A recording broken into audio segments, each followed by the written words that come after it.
लड़की का जिस्म पूरी तरह से जवान हो चुका है, लेकिन वो हमेशा अपने बाप के सामने ही कपड़े बदलती है। चाहे बाप अपनी नजरें हटाने की कोशिश करे, फिर भी वो खुद को उसे देखने से रोक नहीं पाता।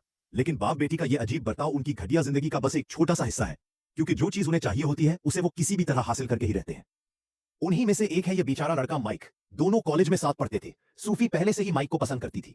ग्रेजुएशन से पहले उसने हिम्मत करके माइक को प्रपोज किया, पर माइक ने उसे मना कर दिया।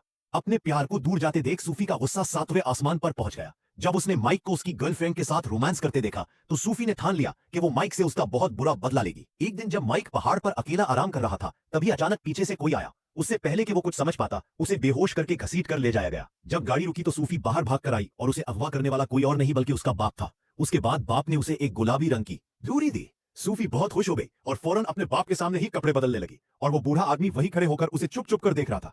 अपने बाप की तारीफ सुनकर सूफी बहुत खुश हुई, पर उसे क्या पता था कि असल खेल तो अब शुरू होने वाला है। जल्द ही माइक को होश आया और उसने खुद को एक कुर्सी से बंधा हुआ पाया। उसके सामने वो घटिया बूढ़ा बैठा था और बराबर में सूफी और उसकी मां थी।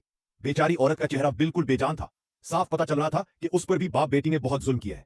माइक को जागा हुआ देखकर सूफी कुछ नहीं बोली, बस एक इंजेक्शन निकाला और आहिस्ता आहिस्ता उसकी तरफ बढ़ने लगी। उसके बाद सूफी माइक की गोद में बैठ गई और इसके बाप ने उनकी तस्वीरें खींची, पर वो इतने से भी खुश नहीं हुए। वो अपनी अधमरी मां को भी खींच कर ले आए। अच्छी फोटो के लिए उसने अपनी मां के बाल जोर से खींचे। अपनी मां की चीखें सुनकर सूफी को एक अजीब खुशी हुई। उस मूवी का लिंक चाहिए तो कमेंट में मूवी लिखो, लिंक डीएम में मिल जाएगा।